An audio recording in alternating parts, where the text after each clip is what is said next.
आज हम बात करेंगे कि अगर आपको कोर्ट बुलाता है और आप नहीं जाते हैं तो क्या होता है। डिटेल में बात करने वाले हैं। कोर्ट के बुलाने पर, कोर्ट के समन भेजने पर अगर आप कोर्ट में उपस्थित नहीं होते हैं तो क्या कार्रवाई कोर्ट द्वारा की जा सकती है।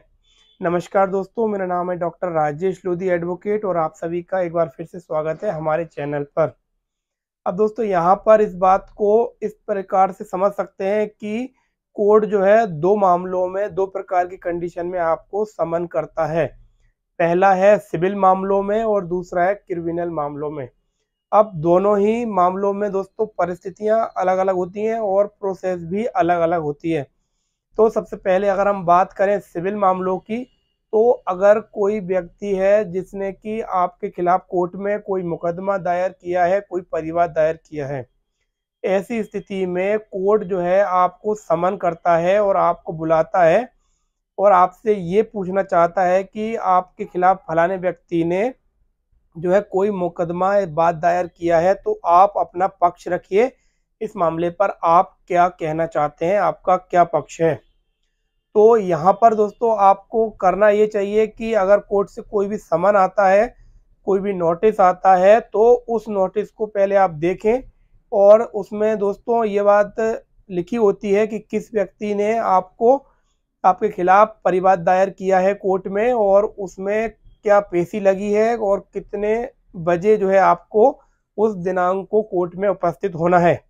और एक बात और यहाँ पर आप देख सकते हैं कि उस नोटिस पर न्यायालय की सील लगी हुई है और जो है उसके सिग्नेचर हैं कि नहीं है। अब दोस्तों अक्सर जो है जब भी समन आता है कोर्ट से तो उसके साथ में परिवाद की कॉपी भी लगी होती है और उस परिवाद की कॉपी में पूरा जिक्र होता है उस परिवाद का कि आपके खिलाफ उस व्यक्ति ने क्या केस लगाया है और किस बात से संबंधित ये प्रकरण लगाया गया है।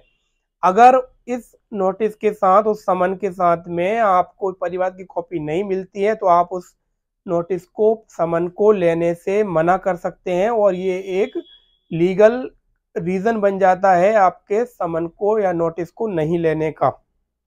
तो अब हमने बात की है सिविल मैटर में। और एक बात और यहाँ पर हम आपको बता दें कि अगर आप जो है मान लीजिए आपके नोटिस के साथ परिवाद की कॉपी आई है समन के साथ, तो आप उस दिनांक को कोर्ट में उपस्थित नहीं हुए हैं, तो ऐसी स्थिति में क्या होता है। तो दोस्तों जब भी सिविल मैटर्स में कोर्ट केस कोई व्यक्ति फाइल करता है, आपको समन भेजता है न्यायालय और आप उपस्थित नहीं होते हैं, तो आपके खिलाफ एक्स पार्टी कोर्ट ऑर्डर कर देता है। मतलब कि आपकी उपस्थिति के बगैर ही आपके खिलाफ जिस व्यक्ति ने परिवाद दायर किया है उसके फेवर में जो है कोर्ट और मतलब आदेश कर देता है। तो यहाँ पर आपको करना ये चाहिए कि नोटिस जब भी मिले तो आपको कोर्ट जाना चाहिए और जाने के बाद अपना जो भी पक्ष है रखना चाहिए और आपके फेवर की जो भी बात है न्यायालय में रखनी चाहिए।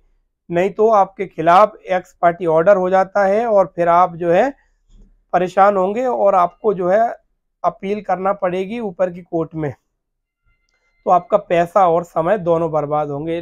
अब हम करते हैं दूसरी कंडीशन की बात कि मान लीजिए चेक बाउंस के केस हैं, क्रिमिनल केस हैं। ऐसे में किसी व्यक्ति ने आपके खिलाफ कोई कंप्लेंट की है, कोर्ट में केस दायर किया है और कोर्ट से आपके को बुलाने के लिए समन जारी हुआ है, नोटिस जारी हुआ है। अगर आप कोर्ट में नहीं उपस्थित होते हैं तो यहाँ पर दोस्तों एक्स पार्टी ऑर्डर नहीं होगा।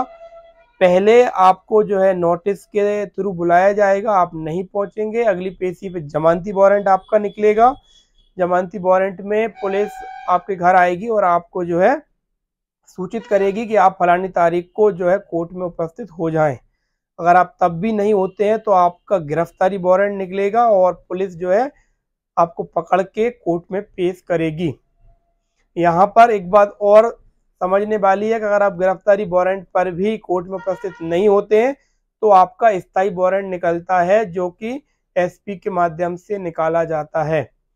तो स्थायी वारंट में फिर आपको पकड़ के जेल भेज दिया जाएगा। उसके बाद आपको जो है जमानत करानी होगी। जमानत कराने के बाद कोर्ट में आप उपस्थित होंगे और अपने जो है पक्ष आप रखेंगे। तो आपको करना ये चाहिए कि आपको इतनी लंबी प्रोसेस या आपको जेल जाने की जरूरत ही नहीं है।